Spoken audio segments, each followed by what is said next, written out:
हर हर महादेव। श्री शिवाय नमस्तुभ्यम। श्री शिवाय नमस्तुभ्यम। श्री शिवाय नमस्तुभ्यम। भोला सब दुख काटो हमारा, हे शंभो सब दुख काटो हमारा।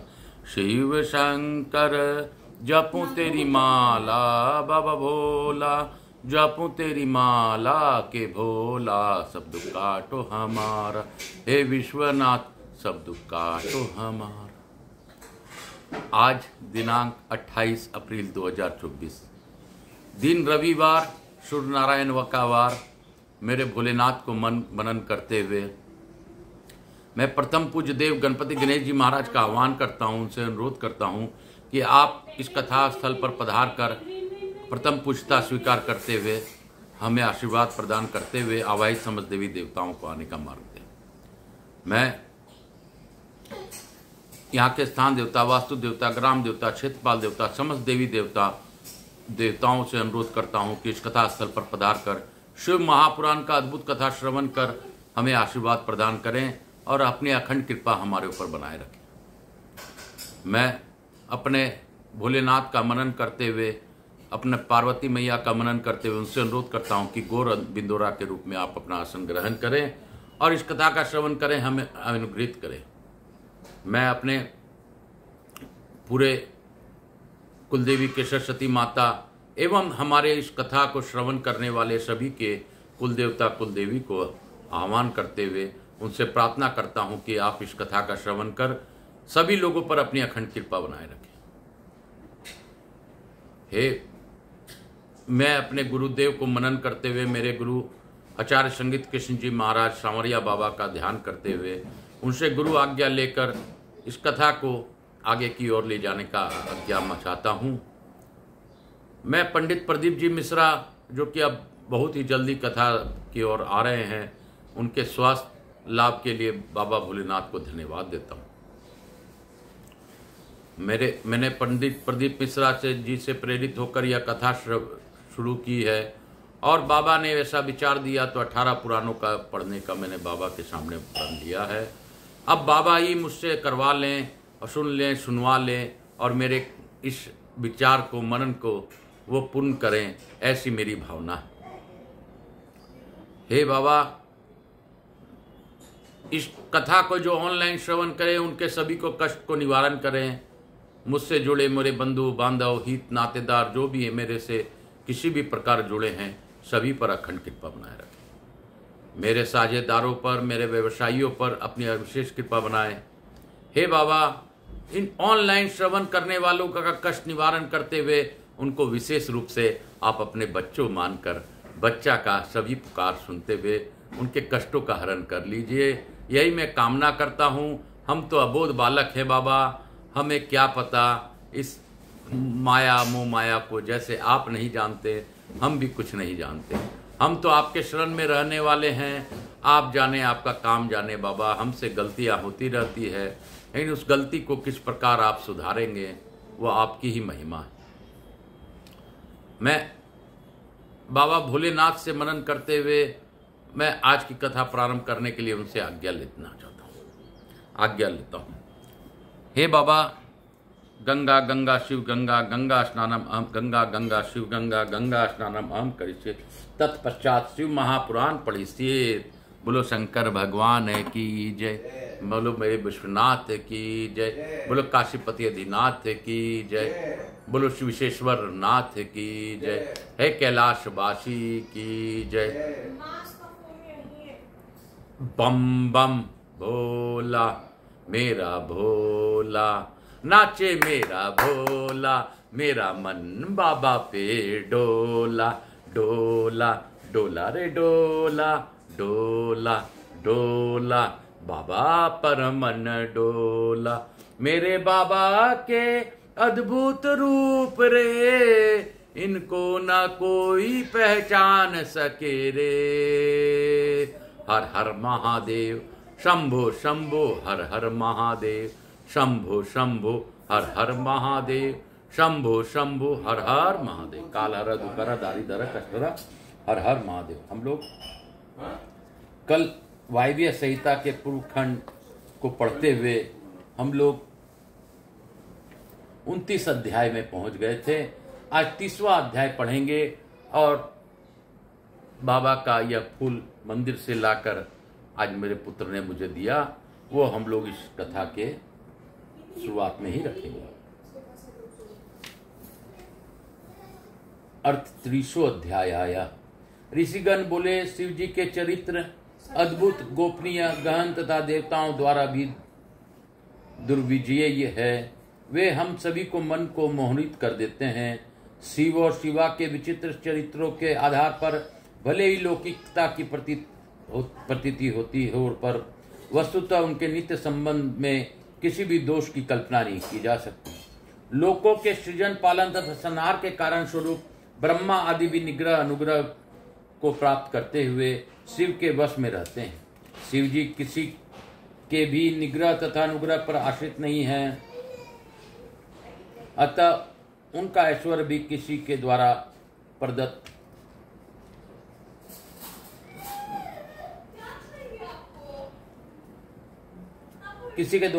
या कहीं भी आया हुआ नहीं है।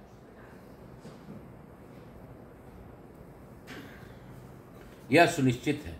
अगर शिव जी का ऐश्वर्य इस प्रकार का है तो इस स्वाभाविक रूप से नित्य सिद्धि स्वतंत्रता का ज्ञापक समझना चाहिए, जबकि ऐसा नहीं है, क्योंकि नित्य स्वतंत्रता सत्ता आकार के अधीन कैसे हो सकती है। स्वतंत्रता सत्ता और मूर्ति परितंत्र होना सिद्ध नहीं होता, क्योंकि वह तो सभी का मूल कारण है, जबकि मूर्ति तो कार्य अथवा उत्पाद है। ऐसी स्थिति में मूर्ति को हेतु रहित यह नित्य मानना पड़ेगा। परम भाव तथा उसे पृथक अपरम भाव, इन दो भावों के स्वतंत्र चर्चा की जाती है। ये दोनों ही भाव परस्पर विरुद्ध होने से भिन्न भिन्न आधारों का आश्रय लेते हैं। ऐसी दशा में परम तथा अपरम भाव की स्थिति एक ही अधिकार अर्थात भगवान शिव में कैसे संगत हो सकती है। परमात्मा का परम स्वभाव निष्कल कहा गया है, तो फिर वह शकल किस प्रकार का हो गया, क्योंकि स्वभाव में तो किसी भी प्रकार की विपरीतता होती नहीं है। यदि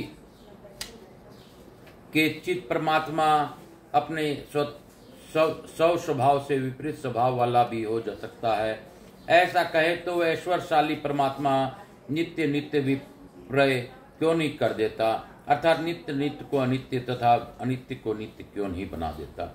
यदि यह कहा जाए कि सकल स्वरूप पर मूर्त्यात्मा कोई और है तथा निष्कल स्वरूप शिव उसमें भिन्न कोई अन्य तत्व है, तो फिर निश्चय पूर्वक यह क्यों नहीं कहा जाता है कि स्वतंत्र शिव ही अधिष्ठित है, अर्थात उनसे भिन्न किसी अन्य तत्व की अधिष्ठान सत्ता नहीं। यदि यह कोई कहे और मूर्त्यात्मा विस्तृत उन शिव को अभिव्यक्त मात्र है, तो फिर उस मूर्ति के माध्यम से शिव के अभिव्यक्त होने के कारण निश्चय ही उन मूर्तिमान शिव की परतंत्रता सिद्ध हो जाएगी। यदि शिव अभिव्यक्ति के लिए मूर्ति के परतंत्र न होते तो उन निरपेक्ष के द्वारा मूर्ति को स्वीकार ही क्यों किया जाता। इसमें यह सिद्ध होता है कि मूर्ति से सिद्ध होने वाले प्रयोजन की ही कामना से शिव मूर्ति को स्वीकार करते हैं। स्वेच्छा से शरीर धारण करना परमात्मा के स्वतंत्रता को सिद्ध करने वाला होते हेतु भी नहीं माना जा सकता, क्योंकि अन्य पुरुषों में भी कर्म का अनुसरण करने वाली वैसी ही स्वेच्छा देखी जाती है। अपनी इच्छा से कर्मानुसार देह धारण करना तथा उसकी त्याग करने में ब्रह्मा से लेकर पिशाच प्रयत्न सभी प्राणी समर्थ हैं, तो क्या उनकी कर्म का अतिक्रमण करने वाला मान लिया जाए। अपनी इच्छा से देह निर्माण तो इंद्रजाल के समान कहा गया है। अनिमा आदि सिद्धियों को वश में करने से यह संभव है। महाराज छुप की ओर से युद्ध करते हुए भगवान विष्णु ने जब विश्व रूप दिखाकर दधीच को स्तंभ करना चाहा, तब महर्षि दधीच ने स्वयं भी विष्णु का रूप धारण कर उनकी वंचना की। हम लोगों को तो ऐसा प्रतीत हो रहा है कि सबसे उत्कृष्ट होकर भी जब परमात्मा शिव शरीर धारण करते हैं तो वे निश्चय ही अन्य प्राणियों के समान हैं। परम कारण शिव को सब कुछ पर अनुग्रह करने वाला कहा गया है। ये देवताओं का निग्रह भी करते हैं।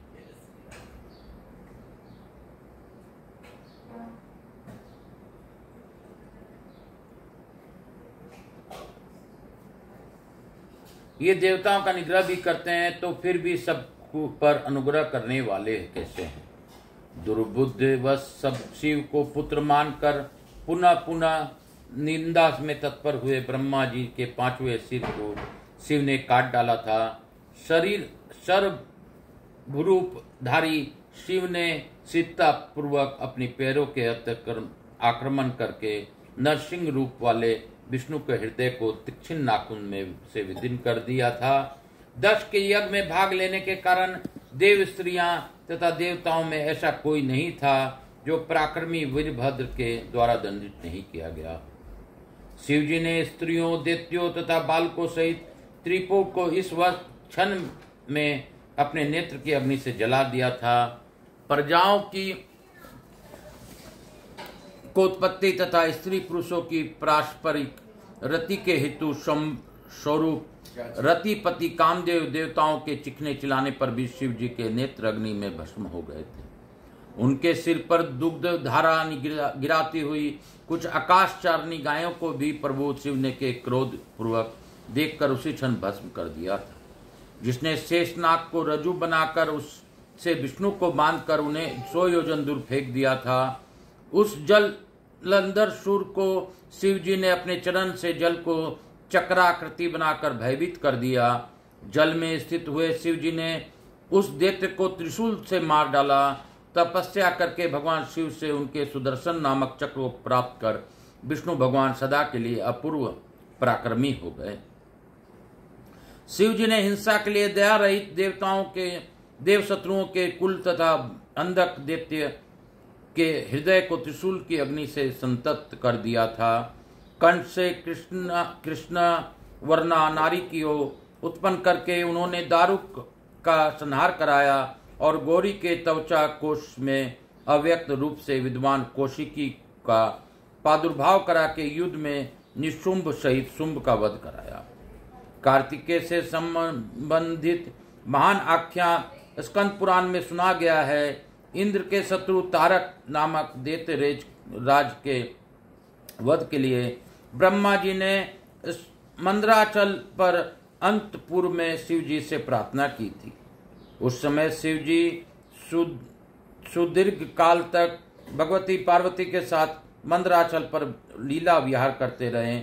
उनके असाधारण लीला प्रसंगों से ऐसा प्रतीत हो रहा था मानो पृथ्वी रसातल की ओर को ही चली जाएगी। उन्होंने लीलावश भगवती को वंचना आकार उनमें अपनी तेज का आधान न करके उसे दुर्वा तेज को अग्नि में पवित्र अज्य हवि के समान विसर्जित कर दिया। अग्निदेव उस शिव तेज के अनेक अंशों को विभक्त करके गंगा आदि नदियों में डाल दिया। तदुपरांत भगवती स्वाहा ने कृतिकाओं का रूप धारण करके जहां तहां अंश रूप में विकीर्ण उस तेज को प्रहन कर लिया। तदुपरांत सुमेरु रूप पर्वत पर अग्निदेव के साथ विहार करते हुए स्वर्ण वर्णा स्वाहा देवी ने उस तेज को वहीं सरकंडों के वन में किसी स्थान पर स्थापित कर दिया। समय आने पर वह तेज अग्नि के समान प्रज्वलित हो उठा और उसने अपने प्रकाश से 10 दिशाओं को मानो अनुरंजित सा कर दिया तथा सुमेरु सहित निकटवर्ती सभी पर्वतों को स्वर्णमय बना दिया। तत्पश्चात दीर्घ काल के बीतने पर कुमारों के सिद्ध सकुमार देवालावत शिवपुत्र प्रादुर्भाव हुआ। उसके शेष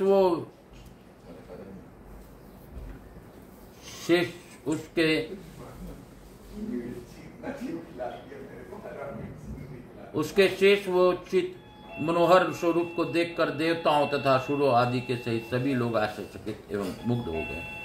उस समय पुत्र को देखने की अभिलाषा लिए वे देवी पार्वती के साथ स्वयं भगवान शिव भी वहां आए पहुंचे। उन्होंने बालक को गोद बिठा लिया और उसे मुस्कुराते हुए बालक को मुख माधुरी को वे स्नेह विवश से मानो अमृत के समान पीने लगे। वितराग तपस्वियों के साथ वहां उपस्थित देवताओं के समक्ष ही शिव जी ने अपने वक्ष स्थल पर इच्छानुरूप बालक को नचाकर तथा उसके बालक को क्रीड़ाओं को सुख का अनुभव करके देवी पार्वती को दुग्ध पान कराने के लिए संकेत किया। देवी ने भी आदर सहित शिव जी की आज्ञा मानकर उसे अमृत सदृश दुग्ध पिलाया। तदंतर उस बालक से यह कहकर कि तुम्हारा आविर्भाव संसार के कल्याण के लिए हुआ है, भगवती पार्वती तथा स्वयं महादेव शंकर तृप्त नहीं हो सके।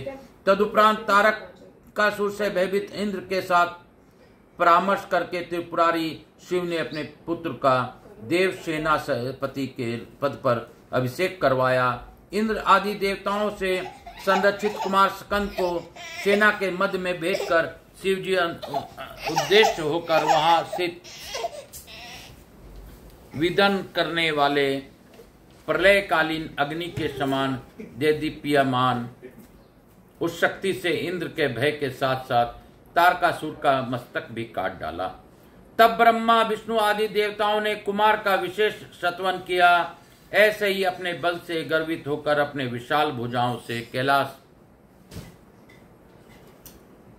पर्वत को उठाने में लगा हुआ राक्षस साक्षात रावण उस पाप को सहन न करने वाले देव शिव के पैर के अंगूठे के स्पंदन मात्र से मसल दिया गया और भूमि में चला गया।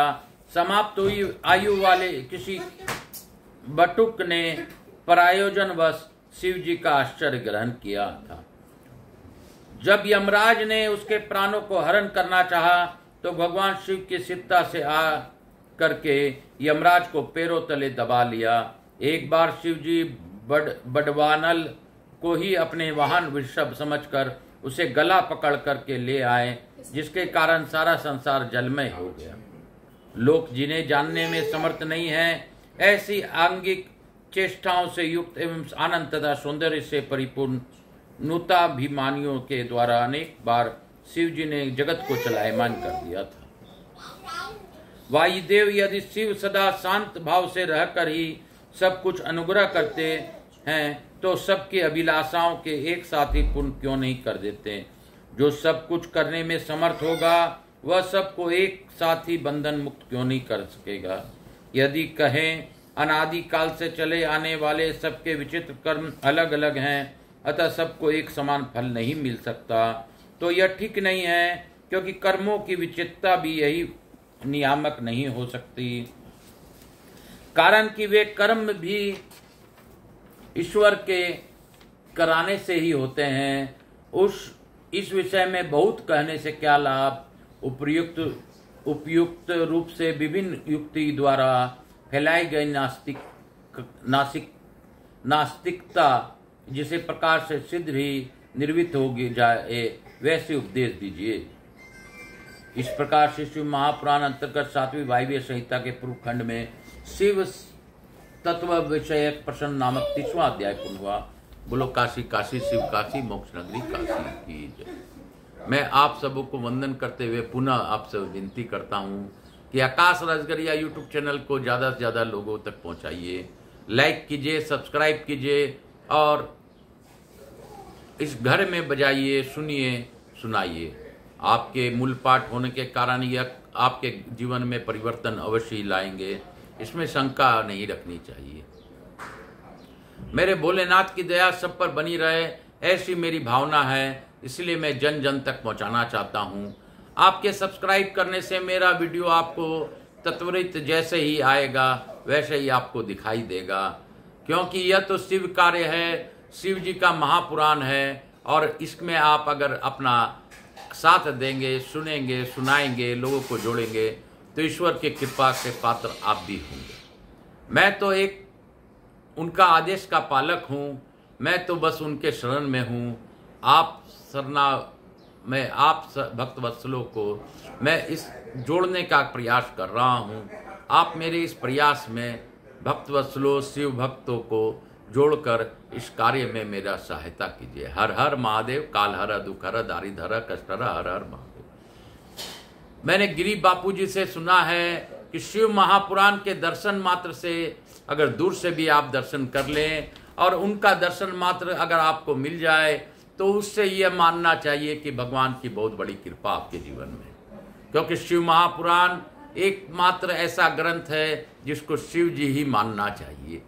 शिव के समान यह ग्रंथ मैं आपको पढ़कर सुना पा रहा हूँ, यह मेरी ही भोलेनाथ की दया मुझ पर है। हर हर महादेव, काल हर दुख हर दारिधर कष्ट हर, हर हर महादेव। हे भोला बम बम भोला, नाचे मेरा भोला, हर हर महादेव, काल हर दुख हर दारिधर कष्ट हर। इसके साथ ही हम लोग 21वें अध्याय में प्रवेश करेंगे। अथेक त्रिशो अध्यायाय।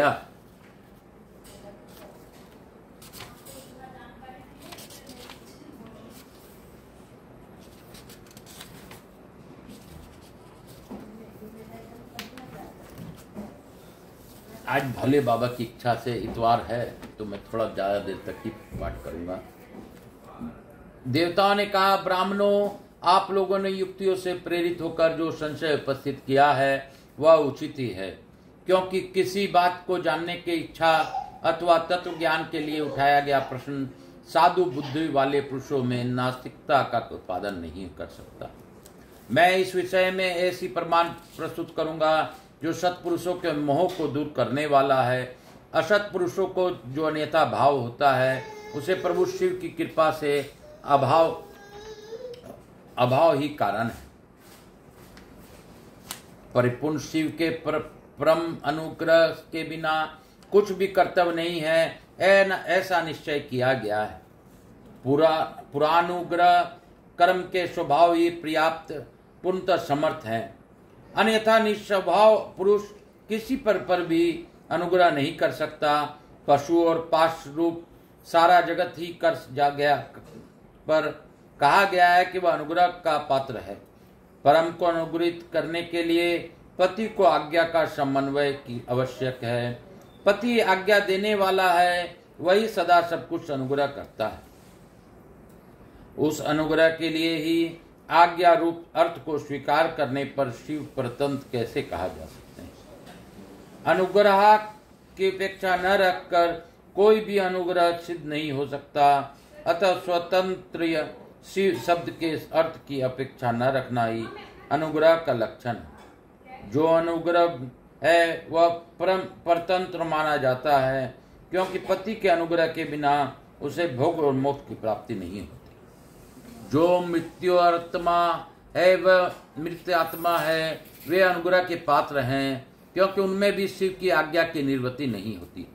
वे भी शिव के आज्ञा से बाहर नहीं हैं। यहाँ कोई ऐसा वस्तु नहीं है जो शिव की आज्ञा के अधीन न हो सके। सकल सगुण साकार होने पर भी जिसके द्वारा हमें निष्कल निर्गुण या निराकार शिव की प्राप्ति होती है, उस मूर्ति या लिंग के रूप में साक्षात शिव ही विराज रहे हैं। वह शिव की मूर्ति है, यह बात तो उपचार से कही जाती है। जो साक्षात निष्कल तथा परम कारण व रूप शिव हैं, वे किसी के द्वारा भी साकार अनुभव भाव से उपलक्षित नहीं होते। ऐसी बात नहीं है कि यहाँ परमान गम्य होना उनके स्वभाव का उत्पादक नहीं है। प्रमाण अथवा प्रतीक मात्र से अपेक्षा बुद्धि का उदय नहीं होता। वे परम तत्व के उपलक्षण मात्र हैं, इसके सिवा उनका और कोई अभिप्राय नहीं। कोई न कोई मूर्ति आत्मा का साक्षात उपलक्षण होती है। शिव की मूर्ति है, इस कथन का अभिप्राय यह है कि उस मूर्ति के रूप में परम शिव विराजमान है। मूर्ति उनका उपलक्षण है। जैसे काष्ठ आदि आलंबन का आश्रय लिए बिना केवल अग्नि कहीं उपलब्ध नहीं होती, इसी प्रकार शिव भी मूर्त्यात्मा में आरूढ़ हुए बिना उपलब्ध नहीं होते। यही वस्तु स्थिति है। जैसे किसी को यह कहने पर कि तुम आग ले जाओ, उसके द्वारा जलती हुई लकड़ी आदि के सिवा साक्षात अग्नि नहीं लाई जाती, उसी प्रकार शिव का पूजन भी मूर्ति रूप से हो सकता है, अन्यथा नहीं। इसलिए पूजा आदि में मूर्त्यात्मा की परिकल्पना होती है, क्योंकि मूर्त्यात्मा के प्रति जो कुछ किया जाता है वह साक्षात शिव के प्रति किया गया हो ही माना गया है। लिंग आदि में विशेषतः आचार्य विग्रह में जो पूजन कृत्य होता है वह भगवान शिव का ही पूजन है। उन मूर्तियों के रूप में शिव की भावना करके हम लोग शिव की उपासना करते हैं। जैसे परमेष्ठमी थी, शिव मूर्त्यात्मा पर अनुग्रह करते हैं, उसी प्रकार मूर्त्यात्मा में स्थित शिव हम पशुओं पर अनुग्रह करते हैं। परमेष्ठी शिव ने लोगों पर अनुग्रह करने के लिए ही सदाशिव आदि संपूर्ण मूर्त्यात्माओं की अधिष्ठित अपने आज्ञा में रखकर अनुग्रहित किया है। आत्माओं जीवों के ही भोग तथा मोक्ष के लिए विशेष रूप से तात्विक तथा अतात्विक स्वरूप वाले मूर्ति आत्माओं में शिव की उपस्थिति देखी जाती है। सुख दुखात्मक फल भोग तो किए गए कर्मों का ही परिमाण नाम माना गया जाता है, तो फिर कर्म फल का भोग किस प्रकार हो सकेगा। भगवान शिव सब पर अनुग्रह ही करते हैं।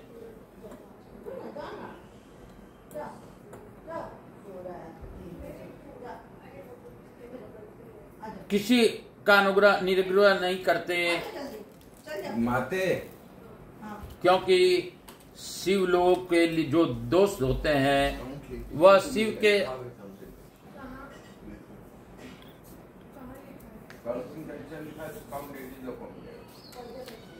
सब पर अनुग्रह ही करते हैं, किसी का निग्रह नहीं करते। क्योंकि निग्रह करने वाले लोगों में जो दोष होते हैं वे शिव में असंभव हैं। ब्रह्मा आदि के प्रति जो निग्रह देखे गए हैं वे भी श्री काष्ठ मूर्ति शिव के द्वारा लोकहित के लिए ही किए गए हैं।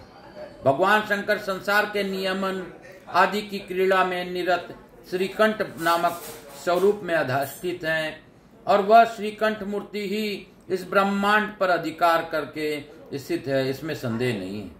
अपराध युक्त होने के कारण देवगण भी शिव जी के द्वारा उचित रीति की से अनुशासित किए गए थे। इसमें वे पाप रहित हो गए और प्रजाजनों का क्लेश भी दूर हो गया। विद्वानों की दृष्टि से निग्रह भी स्वरूप से दूषित नहीं है। जब वह राग द्वेष से प्रेरित होकर किया जाता है तभी निंदनीय माना जाता है। इसलिए दंडनीय अपराधियों के राजाओं की ओर से मिले हुए दंड की प्रशंसा की जाती है। जिन्होंने अपने ऐश्वर्य के द्वारा समस्त कार्यों की पुण्य किया था, वे यदि ईश्वर को प्रकट न करें तो उन्हें संसार ईश्वर नहीं मानेगा। भगवान शिव की इच्छा ही उनका विधान कर्तृत्व है और विधान उनका सामर्थ्यशालिनी आज्ञा है। यह कर्तव्य है और वह कर्तव्य नहीं है। इस प्रकार के अनुशासन का नाम आज्ञा है। जो लोग उनके इस अनुशासन का पालन करते हैं वे ही साधुजन हैं तथा शिव अनुशासन से विपरीत आचरण करने वाले असाधु कहलाता है। अतएव सभी लोग साधु नहीं हो पाते। यदि साधु की रक्षा करनी है तो असाधु का निवारण करना ही होगा। पहले साम आदि 3 उपायों से असाधु के निवारण का प्रयत्न किया जाता है। यदि यह प्रयत्न सफल नहीं हुआ तो अंत में चौथे उपाय दंड का भी आश्रय लिया जाता है। यह दंडांत अनुशासन लोकहित के लिए ही किया जाना चाहिए। यदि उसके औचित्य को परीक्षित किया कराता है, यदि अनुशासन इसके विपरीत हो तो उसे अहित कर कहते हैं। जो सदा हित में ही लगे रहते वाले हैं उन्हें ईश्वर का दृष्टांत अपने सामने रखना चाहिए। ईश्वर केवल दुष्टों को ही दंड देते हैं, इसलिए निर्दोष कहे जाते हैं। अतः जो दुष्टों को ही दंड देता है वह उस निग्रह क्रम को लेकर सत्पुरुषों द्वारा लांछित कैसे किया जा सकता है। अयुक्त अर्थात अनुचित कर्म करने वाले लोग विवेकी पुरुष के द्वारा गहिर माने जाते हैं और जो कर्म लोगों को उद्गीन करता है वह कर्म अयुक्त कहलाता है। लोक में जहाँ कहीं भी निग्रह होता है वह यदि विद्वेष पूर्वक न हो तभी श्रेष्ठ माना जाता है। जो पिता पुत्र को दंड देकर उसे अधिक शिक्षित बनाता है वह उसे द्वेष नहीं करता। तटस्थ भाव से जो व्यक्ति दंडनीय लोक को अनुशासित करता है उसमें भी यथेकंचित कठोरता देखी ही जाती है। यदि उससे कठोरता न हो तो वह अपराधी पुरुषों को दंडित ही कैसे करेगा, पर वह मध्यस्थता भाव से स्थित रहकर भी अक्ष पुरुषों को दंडित करता है। इसलिए भले वह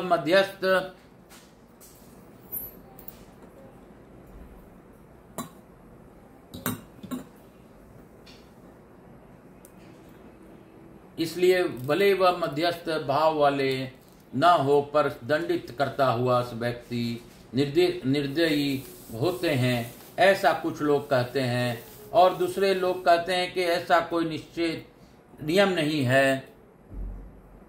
जिस प्रकार रोग के कारण जानने वाले वैद्य रोगी के प्रति निर्दयता पूर्ण व्यवहार करता हुआ भी वस्तुतः तनिक भी निर्दय नहीं होता, अपितु उसका यह व्यवहार दया से ही प्रेरित होता है।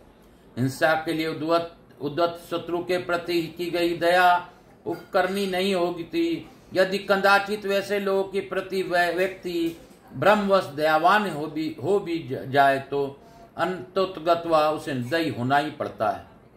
रक्षणीय व्यक्ति की रक्षा न करना और दंडनीय व्यक्ति को दंड न देना, यह दोनों ही प्रकार के अपेक्षा दोषपूर्ण है। सामर्थ्य के होने पर भी यदि रक्षणीय व्यक्ति की रक्षा न की जाए तो सीधे ही रक्षणीय व्यक्ति का नाश हो जाता है।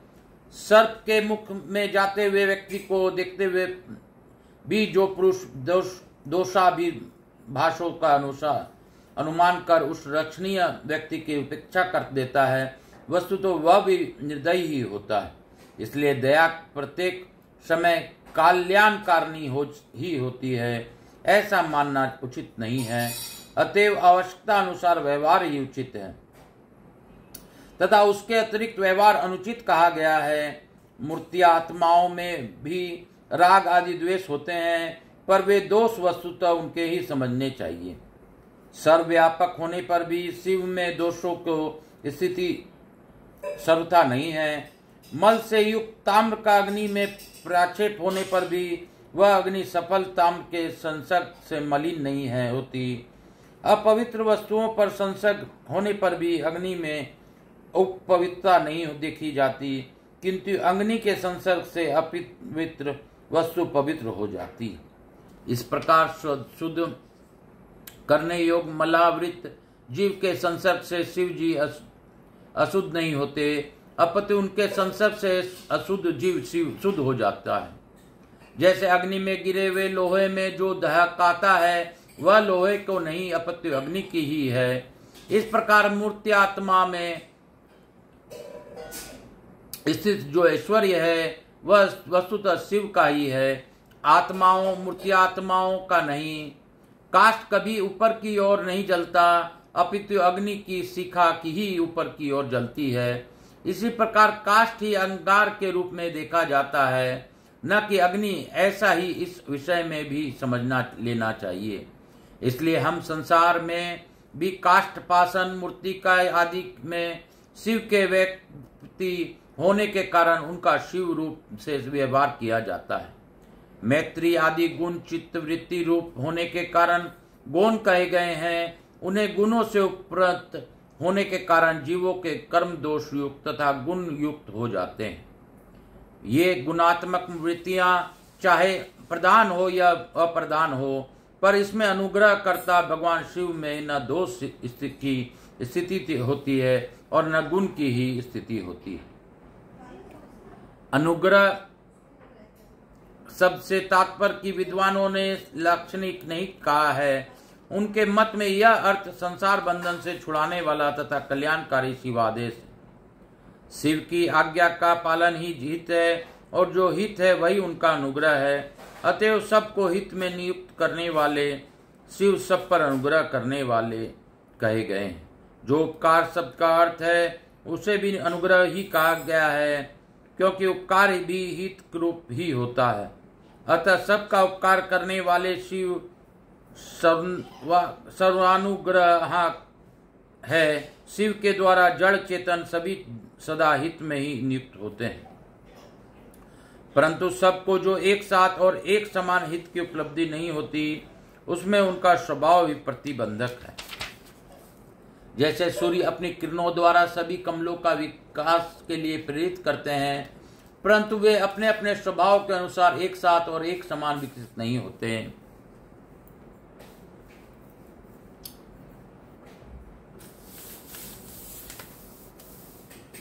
एक स्वभाव भी पदार्थों के भावी अर्थ का कारण होता है, किंतु यह नष्ट होते हुए भी अर्थ को कर्ताओं के लिए सिद्ध नहीं कर सकता।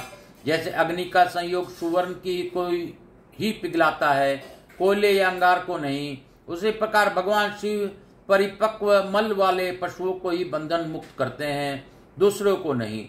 जो वस्तु जैसी होनी चाहिए वैसी वह स्वयं नहीं बनती, वैसी बनने के लिए कर्ता की भावना का सहयोग होना आवश्यक है।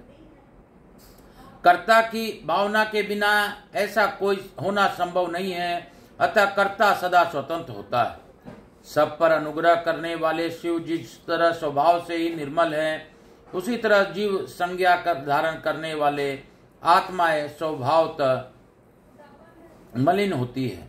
यदि ऐसी बात न होती तो वे जीव क्यों नियम पूर्वक संसार में से भटकते और शिव क्यों संसार बंधन से परे रहते। विद्वान पुरुष कर्म और माया के बंधन को ही जीव का संसार कहते हैं। यह बंधन जीव को ही प्राप्त होता है, शिव को नहीं। इसमें कारण है जीव का स्वभाव मल व कारणभूत मल जीवों को अपना स्वभाव ही है, आगंतुक नहीं है। यदि आगंतुक होता तो किसी को भी किसी भी कारण से बंधन प्राप्त नहीं हो जाता। यह हेतु है वह एक ही, क्योंकि जब जीवों का स्वभाव एक सा है, यद्यपि सबसे एक सा भाव है, तो भी मल के परिपाक और अपरिपाक के कारण कुछ जीव वृद्ध है और कुछ बंधन से मुक्त है। बुद्ध जीवों में भी कुछ लोग लय और भोग के अधिकार के अनुसार उत्कृष्ट और निकृष्ट होकर ज्ञान और ऐश्वर्य आदि की विषमता की प्राप्त होते हैं। अर्थात कुछ लोग अधिक ज्ञान और ऐश्वर्य से युक्त होते हैं तथा कुछ लोग कम, कोई मूर्त्यात्मा होते हैं, कोई साक्षात शिव के समय विचरण करने वाले होते हैं। मूर्ति आत्माओं में तो कोई तो शिव स्वरूप ही छवों अधवाओं के ऊपर स्थित होते हैं और कोई अधवाओं के मध्य मार्ग में महेश्वर होकर रहते हैं, कोई निम्न भाग में रुद्र रूप से स्थित होते हैं। शिव के समीपवर्ती स्वरूप में भी माया से परे होने के कारण उत्कृष्ट, मध्यम और निकृष्ट के भेद में 3 श्रेणियां होती है।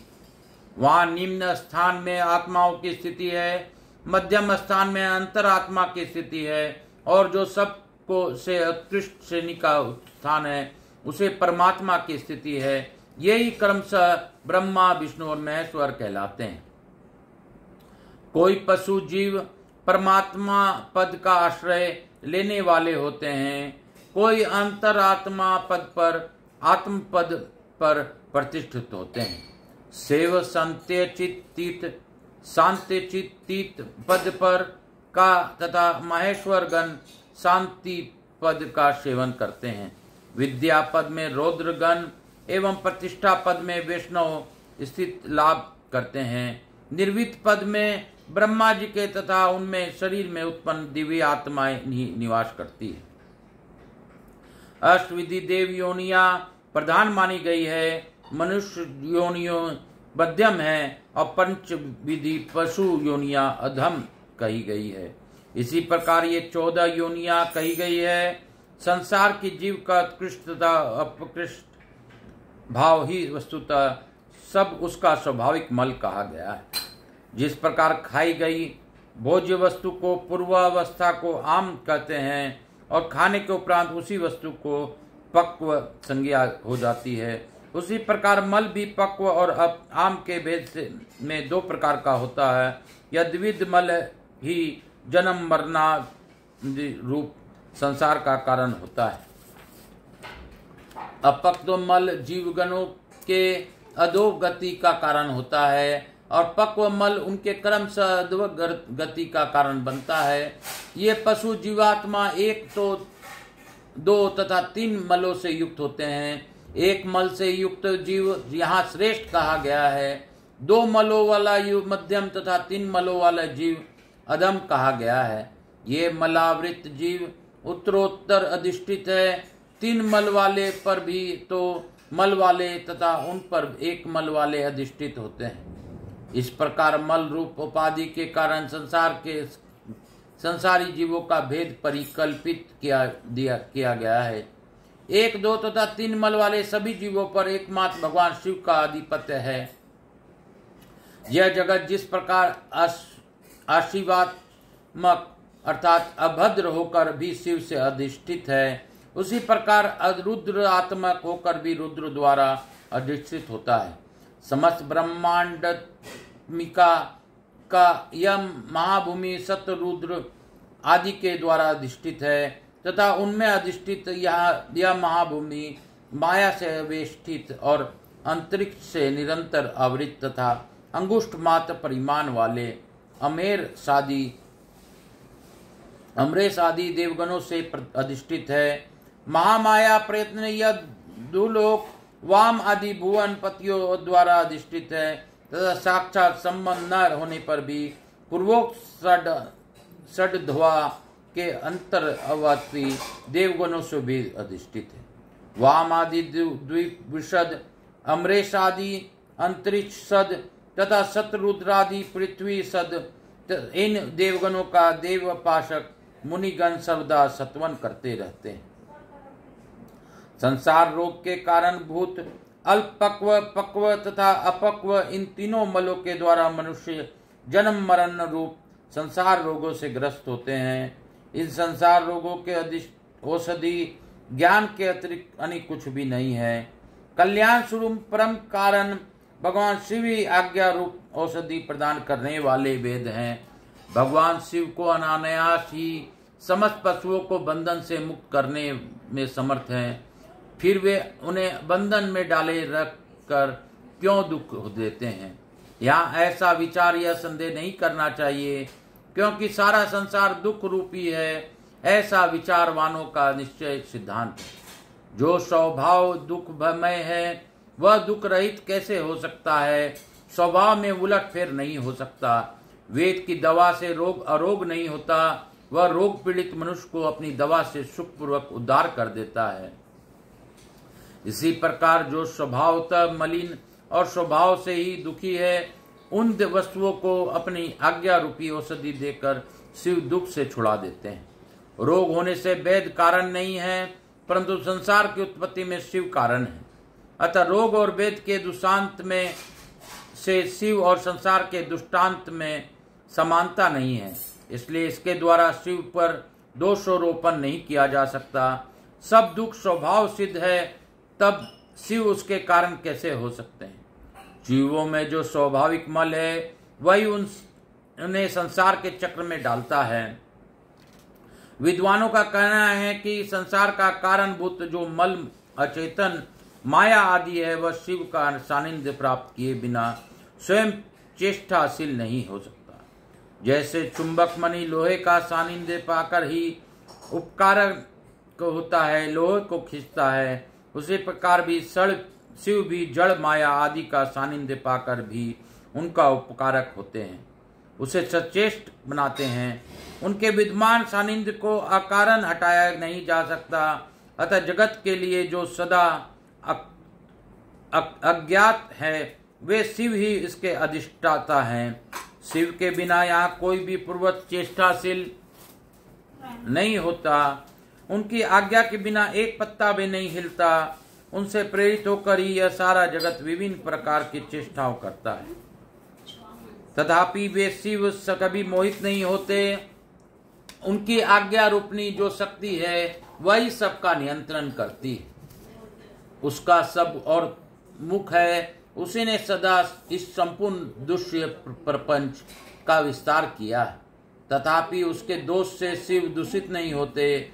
यह समझ जगत ही शिव से प्रेरित होता है, किंतु इससे शिव का स्वरूप विकृत नहीं होता। प्रेरणा अथवा शासन का कार्य शिव की आज्ञा से द्वारा संपन्न होता है।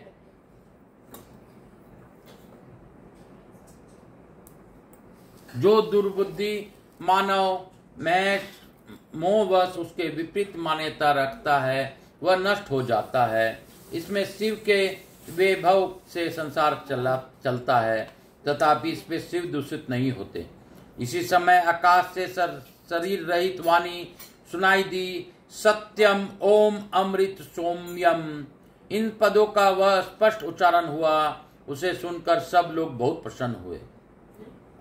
उनके समस्त संशयों का निवारण हो गया तथा उन मुनियों ने विस्मित हो प्रभु पवन देव को प्रणाम किया। इस प्रकार उन मुनियों को संदेह रहित करके वे भी वायुदेव यह नहीं माना कि इन्हें पूर्ण ज्ञान हो गया, इनका ज्ञान अभी प्रतिष्ठित नहीं हुआ है, ऐसा समझकर ही वे इस प्रकार बोले। वायु देवता ने कहा, मुनियों, परोक्ष और अपरोक्ष के भेद ज्ञान दो प्रकार का माना गया है। परोक्ष ज्ञान को अस्थिर कहा जाता है और अपरोक्ष ज्ञान को सुस्थिर। युक्तिपूर्ण उपदेश से जो ज्ञान होता है उसे विद्वान पुरुष परोक्ष कहते हैं। वही श्रेष्ठ अनुष्ठान से अपरोक्ष हो जाएगा। अपरोक्ष ज्ञान के बिना मोक्ष नहीं होता, ऐसा निश्चित करके तुम लोग आलस रहित हो श्रेष्ठ अनुष्ठान की सिद्धि के लिए प्रयत्न करो। इति श्री शिव महापुराणे सप्तायाम वायव्य संहिताय पूर्व खंडे ज्ञानोपदेशो नाम 30 इस प्रकार श्री शिव महापुराण अंतर्गत 7वीं वायव्य संहिता के पूर्व खंड में ज्ञान उपदेश नामक 31वां अध्याय पूर्व हुआ। बोलो शंकर भगवान की जय, बोलो काशी विश्वनाथ की जय। काशी काशी शिव काशी मोक्ष नगरी काशी की जय, मोक्ष नगरी काशी की जय, मोक्ष नगरी काशी की जय। मैं गुरु आज्ञा लेकर आज की कथा को यहीं पे विराम दूंगा और आप सबों से पुनः वंदन करते हुए अनुरोध करता हूं कि आकाश रजगढ़िया यूट्यूब चैनल को ज्यादा ज्यादा लोगों तक पहुंचाइए। काल हर दुख हर दारिद्र कष्ट हर हर हर महादेव, हर हर महादेव, घर घर महादेव। ए बम भोला नाचे मेरा भोला, नाचे मेरा बम भोला। बोल बम का नारा है, बाबा ही एक सारा है। बोल बम माँ बोल बम, भैया बोलो बोल बम, मैया बोले बोल बम, सब कोई बोले बोल बम। बोल बम माँ बोल बम, बोल बम माँ बोल बम, बोल बम माँ बोल बम। कपूर गौरम करुणावतारम संसार सारम भुजगेंद्रहारम सदा वसंतम हृदय विंदे भवम भवानी सहितम नमामि श्री राम। जय राम जय जय राम। मेरे प्रभु के राम प्रभु हैं श्री राम। यहाँ के स्थान देवता, वास्तु देवता, ग्राम देवता, क्षेत्रपाल देवता, समस्त देवी देवताभ्यो नमो नमः। मातृ देवी भव, पितृदेव भव, सब पितृ देवताभ्याम नमो नमः। हर हर महादेव। काल हर दुख हर दारिद्र हर कष्ट हर हर हर महादेव। भक्तवत्सलाय नमो नमः। शिव शिव महापुराणाय नमो नमः।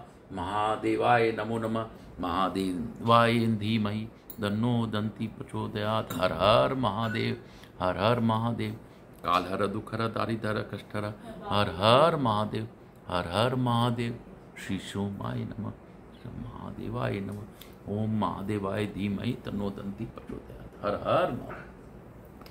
शीतलीकरण करिष्येत्। हर हर महादेव, हर हर महादेव। काल हर दुख हर दारिद्र हर कष्ट हर हर महादेव, हर हर महादेव। घर घर महादेव।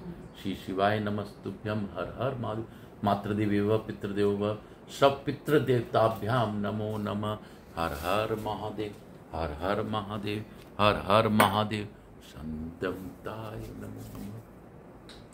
मैं प्रथम पूज्य देव गणपति गणेश जी महाराज से अनुरोध करता हूँ कि आप रिद्धि सिद्धि शुभ लाभ लक्ष्मी जी महारानी और कुबेर जी महाराज के साथ हमारे यहाँ निवास कर अपनी अखंड कृपा सभी पर बनाए रखें। आवाज समस्त देवी देवताओं से अनुरोध करता हूँ कि आप हमें आशीर्वाद प्रदान कर अपने स्थान को गमन करें। पुनः बुलाने पर पधार कर हमें आशीर्वाद प्रदान करें। मैं अपने भोलेनाथ और मैया पार्वती को धन्यवाद देता हूँ कि उन्होंने इस गौर बिंदोरा के रूप में इस कथा का श्रवण किया, हमें अनुग्रहित किया। उनकी आशीर्वाद हम पर बनी रहे और यह कथा आनंद पूर्वक हमेशा चलती रहे, ऐसी मेरी प्रार्थना है। हे बाबा, हे भोलेनाथ, आप तो सबका कष्ट को जानते हैं, हरते हैं और हरते रहेंगे। आप सभी प्रकार के कष्ट को, सभी के कष्टों को मन से सुनते हैं और मन से ही आप जान लेते हैं। फिर भी चाहते हैं कि हम लोग जिस प्रकार बच्चे अपने पिता से मांगे बिना माता पिता उनको कुछ नहीं देते हैं, उसी प्रकार आप भी चाहते हैं कि हम आपको कुछ मांग कर आपसे मांगे। तो बाबा विश्व का कल्याण कीजिए, इस कथा का ऑनलाइन श्रवण करने वालों पर कष्ट दूर कर दीजिए और मेरे साथ जो आपको उचित लगे वैसा कर लीजिए। क्योंकि महादेव मैं क्या मांगूंगा, मैं तो मांगता ही रहता हूँ, लेकिन आप जो देना चाहें मुझे उसी में आप पर खुशी है। काल हर दारिधर कष्ट हर दुख हर, हे हर हर महादेव। काल हर दुख हर दारिधर कष्ट हर, हर हर महादेव, हर हर महादेव, घर घर महादेव, हर हर महादेव। बम भोला नाचे मेरा भोला, मैया पार्वती संग मैया नाचे मेरा मन डोला डोला। मेरा बाबा अर्धनारेश्वर रूप में नाचे बम बम भोला, बम बम भोला। हर हर महादेव। काल हर दुख हर दारिधर कष्ट हर, हर हर महादेव, हर हर महादेव, घर घर महादेव, हर हर महादेव, घर घर महादेव। श्री शिवाय नमस्तुभ्यम। हर हर महादेव, हर हर महादेव।